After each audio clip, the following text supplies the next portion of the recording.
오늘은 세상의 소금과 빛이라는 제목으로 하나님의 말씀을 증거하도록 하겠습니다. 지난주에 우리는 팔복의 말씀을 마무리하면서 결론적으로 질문 한 가지를 드렸습니다.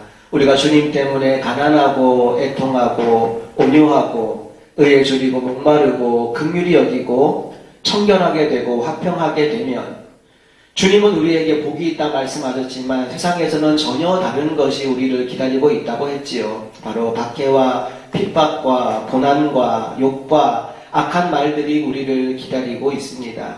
이유가 뭘까요? 우리의 삶이 세상 사람들과 다르기 때문입니다. 그리고 세상 사람들은 다른 것을 두려워하기 때문입니다. 마태복음 5장 10절 말씀을 보면 의를 위하여 박해를 받는 자는 복이 있나니 천국이 그들의 것이다 라고 말씀하셨어요. 여기서 의를 위하여 라는 말이 굉장히 추상적으로 들립니다. 그런데 바로 이어지는 11절 말씀을 보면 의를 위하여 라는 말 대신에 나로 말미암아 너희가 박해를 받으면 이라고 되어 있지요. 결국 우리가 의를 위하여 핍박을 받는다라는 말씀은 주님을 위하여 어려움을 당하는 경우를 말씀하고 있습니다. 그때 주님은 우리에게 뭘 하라고 말씀하시나요? 기뻐하고 즐거워하라고 하십니다. 그 이유는 이 땅에서는 고난과 박해와 핍박이 있지만 하늘에서 너희 상이 크기 때문이다 라고 말씀하고 있습니다. 나는 저와 여러분이 이 큰 상을 받아 누리는 주인공들이 다 될 수 있기를 간절히 소망합니다. 자, 그런데 이 말씀에 대해서 아멘 할 수 있는 분도 있지만 또 쉽게 아멘이 나오지 않는 사람들도 있을 거예요. 예수 믿는 건 좋은데 환난 당하기는 싫어요. 욕먹고 박해받고 싶진 않아요. 이런 마음을 가진 사람들도 우리 중에 아마 있을지 모르겠습니다. 그런 사람들에게 오늘 주님이 본문의 말씀을 통해 주시는 대답이 있어요. 그것이 뭐냐? 너희들이 누군지를 분명히 알라는 겁니다. 너희들의 사명이 무엇인지를 분명히 알아야 한다는 거죠. 특별히 예수를 믿는 건 좋은데 환난 당하고 욕먹기 싫어하는 사람들이 보이는 반응이 크게 두 가지가 있는데 첫 번째는 세상과 타협하며 살게 된다는 겁니다. 예수 믿는 사람인지 아닌지 전혀 구별되지 않을 정도로 세상의 문화에 젖어 살아가는 사람들, 그래서 원래의 성질이 다 변질되어 버린 상태로 살아가는 사람들을 우리가 만나게 됩니다. 그런 사람들에 대해 주님은 오늘 마태복음 5장 13절에서 맛 잃은 소금 같은 인생이다 라고 말씀하고 있어요. 너희는 세상의 소금이니 소금이 만일 그 맛을 잃으면 무엇으로 짜게 하리요? 후에는 아무 쓸데없어 다만 밖에 버려져 사람에게 밟힐 뿐이니라 라고 말씀하셨어요. 세상과 타협하며 사는 것은 맛 잃은 소금, 쓸모없는 소금으로 살아가는 것입니다. 주님은 그렇게 살아가는 신자들을 향해서 밖에 버려져서 밟힐 것이라고 경고하고 있습니다. 저와 여러분이 이런 인생이 되지 않기를 간절히 소망합니다. 특별히 소금에는 두 가지 중요한 기능이 있어요. 첫 번째 기능은 천연 방부제 역할을 해서 부패를 방지하는 것입니다. 우물전에 가보면 물고기에게 굵은 소금이 뿌려져 있습니다. 그 까닭은 바로 썩는 것을 방지하기 위함이죠. 여러분이 보시기에 오늘 우리 세상이 점점 밝아지고 행복해지고 평안해지는 세상입니까? 아니면 가면 갈수록 타락하고 어두워지는 세상입니까? 여러분도 아마 느끼실 거예요. 세상이 점점 타락하고 부패하고 어두워져 가고 있지 않습니까? 그런 시대에 저와 여러분이 부패를 방지하는 좋은 소금 같은 역할을 감당하게 되기를 간절히 소망합니다. 그런가 하면 두 번째 소금의 기능은 음식의 맛을 내는 역할을 한다는 것입니다. 아무리 좋은 재료와 조미료를 가지고 있다 하더라도 소금이 그 맛을 제대로 잡아주지 않으면 맛난 음식을 먹을 수가 없습니다. 마찬가지로 이 땅에 수많은 사람들 중에 인생의 여러 가지 것들을 가졌음에도 불구하고 살 맛을 잃어버린 채 사는 사람들이 참 많아요. 나는 저와 여러분이 그런 사람들 속에 들어가서 살맛 나는 인생이 되도록 바꾸어주는 그런 사람들이 될 수 있기를 주님 이름으로 부탁드립니다. 자, 우리가 이런 소금의 기능을 잘 감당하기 위해서는 그 영향력이 극대화되어야 되는데 그러기 위해서는 첫 번째 염도가 높아져야 됩니다. 짠맛이 강화되어야 돼요. 그 말을 다른 말로 바꾸면 신앙적 용어로 바꾼다면 머리끝부터 발끝까지 예수로 무장하는 겁니다. 누가 봐도 예수 믿는 사람, 예수 닮은 사람으로 살아가는 것이지요. 자, 그럼 어떻게 하면 우리가 예수 닮은 사람이 될 수 있을까요? 그 방법은 한 가지입니다. 하나님의 말씀을 붙잡고 살아가는 거지요. 사도행전 11장 말씀을 보면 안디옥 교회가 처음 세워질 때 이야기를 우리에게 들려주고 있습니다. 예루살렘에 핍박이 있어서 제자들이 각 지역으로 흩어지게 되고 흩어진 무리 가운데 일부가 안디옥이라는 곳에 가게 됩니다. 거기에서 처음으로 이방인들에게 복음을 전해봤어요. 이전까지는 유대인들에게만 복음을 전하다가 이방인에게 복음을 전했는데 놀랍게도 성령의 역사가 나타나는 것입니다. 그때 그 제자들이 이 역사를 보고 예루살렘 교회에 보고를 합니다. 이들을 가르칠 수 있는 지도자를 좀 보내주십시오. 그래서 찾아온 사람이 바나바였죠. 바나바가 와서 보니까 안디옥에 있는 성도들이 놀라워요. 하나님의 은혜에 대한 갈급함이 있습니다. 큰 무리가 모여 있습니다. 그래서 혼자 사역할 수 없어 동력자를 찾다가 그가 불러온 사람이 있는데 바로 사울이라는 사람입니다. 이제 갓 회심원하고 고향 땅인 다소에 있는 사울을 찾아가서 그를 데리고 안디옥에 오게 된 거지요. 11장 26절은 그래서 이렇게 시작됩니다. 바나바가 사울을 만남에 안디옥에 데리고 와서 둘이 교회에 1년간 모여있어 큰 무리를 가르쳤고 제자들이 안디옥에서 비로소 그리스도인이라 일컬음을 받게 되었더라. 바나바와 사울 두 사람이 1년 동안 했던 일이 무엇입니까? 하나님의 말씀을 가르친 겁니다. 그렇게 말씀이 들어가고 나니까 인생이 바뀌었습니다. 그리고 그들이 새롭게 얻게 된 이름이 바로 그리스도인이라는 이름입니다. 그 이름이 오늘 저와 여러분에게도 붙어 있지 않습니까? 나는 저와 여러분 그 이름값 하며 살아가는 인생이 될 수 있기를 간절히 소망합니다. 자, 소금이 그 영향력을 극대화시키기 위해 필요한 첫 번째는 염도를 높이는 것, 짠맛을 강화하는 것이라고 했습니다. 그런가 하면 두 번째 해야 될 일은 꼭 필요한 곳에 뿌려지는 것입니다. 아무리 좋은 소금이라 하더라도 소금통에 머물러 있으면 아무 영향력을 발휘할 수가 없습니다. 반드시 필요한 곳, 부패 위험이 있고 싱겁게 된 음식물 속에 들어가야지만 소금의 영향력을 발휘할 수 있는 겁니다. 오늘 교회도 마찬가지입니다. 이렇게 모이는 것, 예배하는 것 굉장히 중요한 일입니다. 그러나 모여있기만 하면 안 돼요. 세상에 나가서 흩어져서 하나님의 사랑과 하나님의 생명과 하나님의 말씀을 증거하는 자리에 서야 되지 않겠습니까? 우리 교회는 모이기도 잘하고 흩어지는 것도 잘하는 교회가 될 수 있기를 간절히 바랍니다. 소금의 영향력을 극대화시키는 세 번째 방법은 제대로 녹아지는 것입니다. 여러분 음식을 먹는데 국을 먹다가 소금이 덩어리째 들어오는 경우가 가끔 있지 않습니까? 그때 그 음식을 먹는 것이 너무나 고역일 거예요. 마찬가지입니다. 우리가 예수 믿는 사람이라고 하면서 내가 살아있으면 사람들에게 선한 영향력을 끼칠 수가 없습니다.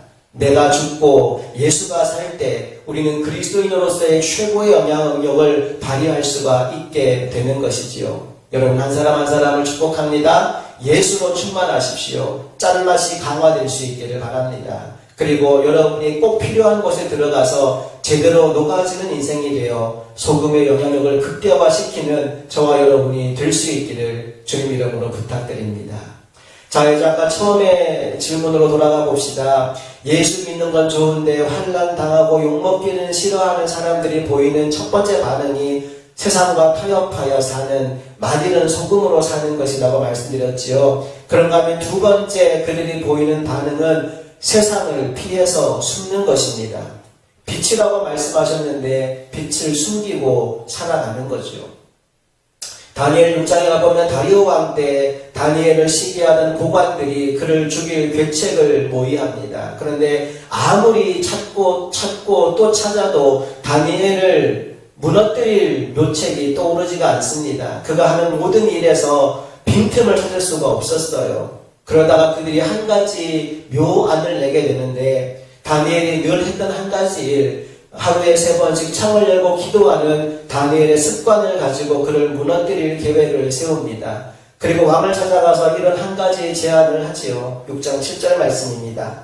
나라의 모든 총리와 지사와 총독과 법관과 관원이 의논하고 왕에게 한 법률을 세우며 한 금령을 정하실 것을 구하나이다. 왕이여 그것은 곧 이제부터 30일 동안에 누구든지 왕 외에 어떤 신에게나 사람에게 무엇을 구하면 사자 굴에 던져넣기로 한 것이니이다. 왕의 입장에서는 신하들의 이 요청이 굉장히 마음에 들었을 거예요. 왕에게만 한 달 동안 경배한다니 귀가 솔깃하지 않겠습니까? 어인의 도장을 꽝 찍었습니다. 그런데 이것은 다니엘을 무너뜨리기 위한 괴책이었다는 거죠. 자, 이제 이 금령에 대해 다니엘도 알게 되었습니다. 한 달 동안 기도하면 사자굴에 던져지고 사자의 밥이 됩니다. 자, 만약 여러분이 다니엘이라면 이때 어떤 반응을 보이실까요? 1번, 한 달 동안만 기도를 쉰다. 고3 자녀를 둔 학부모 중에 그런 분들을 만난 적이 있어요. 우리 1년 동안만 교회 쉴게요. 대학 붙으면 열심히 할 거예요. 한 달 동안만 기도를 쉰다. 2번입니다. 기도는 계속 하겠는데 문을 닫아놓고 아무도 모르게 한다. 3번, 늘 하던 대로 창문을 열고 기도한다. 여러분이면 1, 2, 3번 중에 몇 번을 선택하시겠어요? 제가 곰곰이 생각해보니까 저는 2번 할 것 같아요. 예수님도 골방에 들어가서 기도하라고 했으니까 아무도 모르게 기도하지 않을까 싶은데 다니엘은 3번을 선택합니다. 늘 하던 대로 창문을 열고 기도합니다. 물론 그것 때문에 사자굴에 던져질 위기에 처하게 됩니다. 자, 그런데 사자굴에 던져진 다니엘이 사자에게 먹혔습니까? 아니요. 사자가 그를 건드리지도 않습니다. 오히려 사자굴 속에 들어간 다니엘은 아주 단잠을 잡니다. 그런데 밤새도록 잠 못 이루는 사람이 있었어요. 심지어 음식도 먹지 못하고 쫄쫄 굶은 사람이 있어요. 바로 다리오 왕입니다. 식음을 전폐하고 다니엘에 대한 걱정을 하다가 새벽녘 일찍 다니엘을 찾아가서 이렇게 묻습니다. 다니엘아, 네가 섬기는 하나님이 널 살려주었느냐? 네가 구원받았느냐? 라고 물어요. 다니엘이 그때 내가 살아있습니다. 하나님이 나와 함께 하십니다. 라고 했고 다니엘을 건져 올린 그 이후 그를 모함했던 신하들을 사자굴에 던졌는데 땅에 떨어지기도 전에 그들을 굶주린 사자들이 삼켰다라는 말씀이 성경에 기록되어 있지요. 이게 무엇을 우리에게 말씀해주고 있습니까? 때때로 내가 예수 믿는 사람인 것을 드러냈을 때 손해보는 상황, 피해 있는 상황이 올 수도 있지만 그럴지라도 당당하게 나의 신자됨을 드러내며 살아가기를 하나님이 원하신다는 걸 알게 되지요. 자, 오늘 보는 마태복음 5장 14절 말씀을 보십시오. 뭐라고 기록되어 있습니까? 너희는 세상의 빛이라 산 위에 있는 동네가 숨겨지지 못할 것이요 라고 했습니다. 이 그림을 한번 보세요. 산 위에 있는 동네는 절대 숨길 수가 없습니다. 저와 여러분의 그리스도인됨도 숨길 수가 없는 줄로 믿습니다. 15절 사람이 등불을 켜서 말 아래에 두지 아니하고 등경 위에 두나니 이러므로 집안 모든 사람에게 비치느니라. 네, 등불을 켜서 말 아래에 두는 사람은 없습니다. 등불을 켜두는 이유는 등경 위에 두어 모두가 밝게 보기 위함이죠. 그러므로 저와 여러분이 어떤 환난과 핍박이 있다 하여도 내게 불이익이 온다 하여도 나의 신자됨을 숨기기보다는 더욱 담대하고 당당하게 주님의 제자됨을 드러내 보이며 살아가는 인생이 될 수 있기를 간절히 바랍니다. 철학자 가운데 프리드리 니체라는 사람이 있습니다. 그가 남긴 유명한 말 가운데 하나가 신은 죽었다라는 말이죠. 자라투스트라는 이렇게 말했다라는 책을 통해서 신은 죽었다라는 말을 했는데 그때 독일의 교회, 유럽의 교회들이 들고 일어납니다. 니체는 그 말을 당장 철회해라. 왜 신이 죽었냐? 하나님 살아계신다 라고 주장을 했어요.